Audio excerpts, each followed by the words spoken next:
We have a record-breaking show today, meaning record-breaking real estate, folks. I wish we were actually breaking the record, but no, it's Jay-Z. We will not be invited. Beyonce. We're not going to be invited over there. Don't fool ourselves. Yeah. Jay-Z and Beyonce are the record holders now in terms of the most expensive home ever purchased in California, the second most expensive home in the United States of America, it turns out.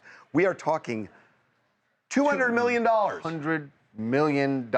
And by the way, the place looks like $200 million. It is gorgeous. It is a masterpiece. This is in Malibu. 8 acres on this bluff that is overlooking the ocean. It's not right on the beach, but it's better. It's better because you have this sweeping view, you know, from the LAX to parts north that go way beyond. It is just, this is a world-class architect who built this house.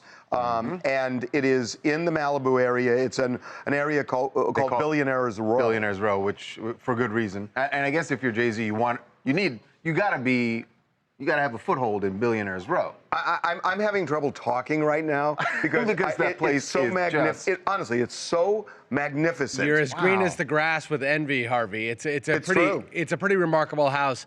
Remarkable both for the architect, for Jay-Z and Beyonce, and for the realtor, Kurt Rappaport, who had both the buyer and the seller side of this transaction. Yeah, as I understand it.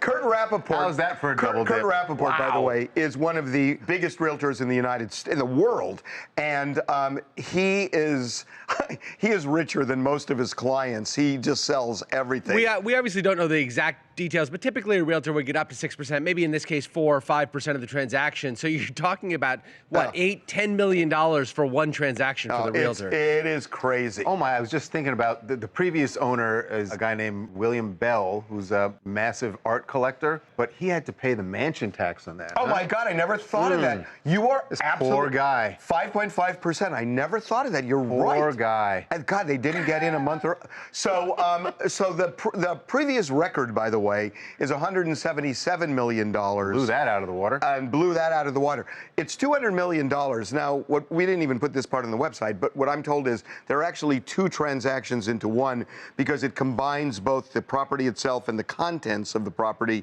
And I'm guessing that the contents of that property are worth millions and millions and millions of dollars. So there's a big art collection in there. Which is probably a big draw for Jay-Z as well, because we know that he's a big art collector himself. So I'm having trouble talking. This part sounds weird to say that you got a deal when you paid $200 million, but they did. Listen to this. It was listed for $295 million. So how you get them to knock 95? I wonder if they paid cash. I wonder if they said. I wonder if they paid cash, and that's why. I'm trying to find that out. They got it down to 90. I'm trying to find that out. 95 off. But I wonder if they said, but for you.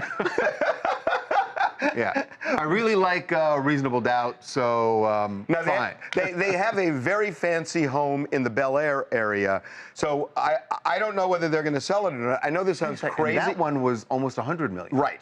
This is going to sound crazy to a lot of people, but there is a real possibility, and I don't know the answer to this, but there is a possibility that they will keep the Bel Air home because this is in the northern part of Malibu, and to get there is at least an hour, and it's about an hour from Bel Air. From Bel Air? About 45 minutes to an hour.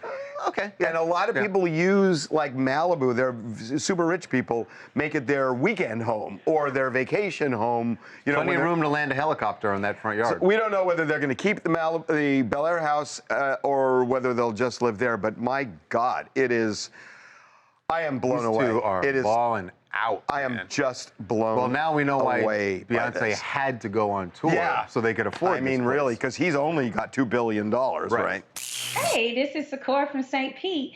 You know, I was going to say that it's such a blessing that, you know, they can purchase something this big and this nice, this expensive, but this is not no kid-friendly house. So I hope that it is like a weekend home, and you're going to need a lot of stuff to put in there. I mean, it's like living in a museum. I mean, unless you're going to have like a night in the museum for the kids. Oh, no, you're right. It kind of is like living in a museum. Do you know what's interesting, too? I'm just thinking about what an amazing story with Jay-Z is. Like, the most amazing American success story. It's a great American success story. It just is. I want to go back to the last caller, though, because I think they're right. They need kid guardrails all along the cove there. They got to block off the whole beach. You're going to have a kid falling down. Up.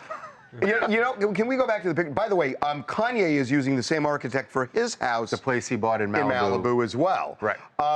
What's interesting about that, I'm assuming that, you know, it's a huge house. It's 30,000 square feet. But there are no other buildings on that property. It's this one building that everything is connected. And it's so gorgeous. Look at the neighbors over there, the little house shack there. Yeah. Well, by the way, their neighbor is $70 million. Right. Their neighbor is a billionaire. Yeah, too, I mean, this is insane.